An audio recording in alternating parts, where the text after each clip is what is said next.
Hello to all you subbies, slaves, sissies, pets, masters, mistresses, doms, dames, goddesses, and yes, even vanilla people.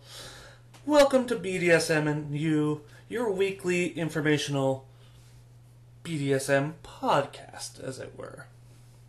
Today's first episode will be focusing on etiquette, communication, and risk reduction. Now, to start a bit on that, let's go into the main rules here.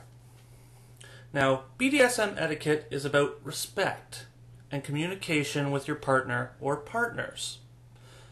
One must always respect the limits and terms of the other, including safe words and signals on a scene before you start to play, such as a safe word or a signal, which is used in BDSM play to stop the scene immediately.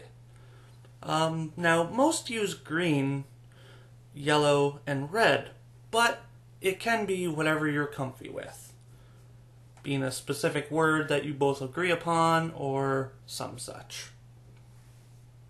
One must always respect the limits and feelings of the player at all times.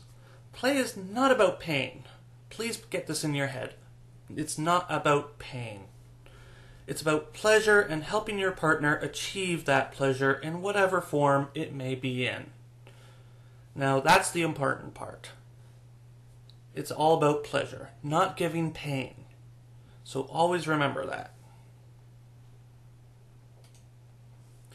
Now, when it comes to communication and risk reduction, let's talk a bit about that.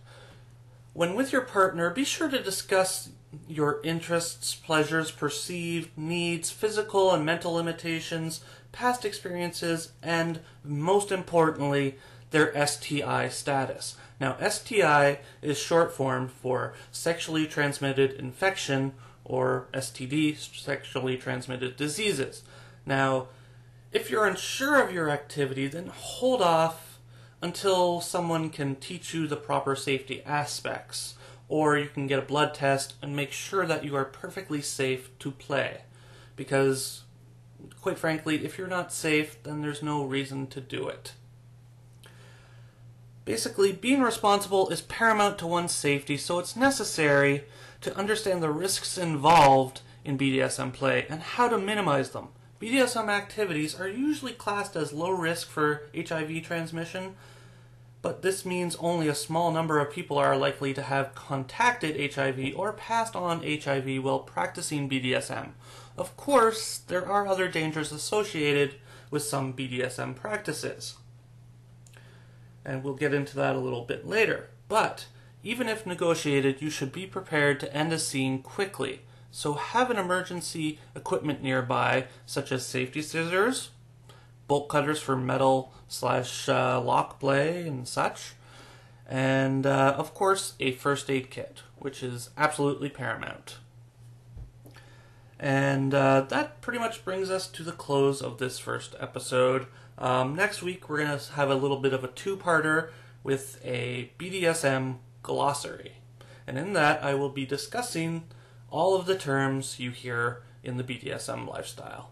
So, thank you for listening, and always remember, please keep it safe.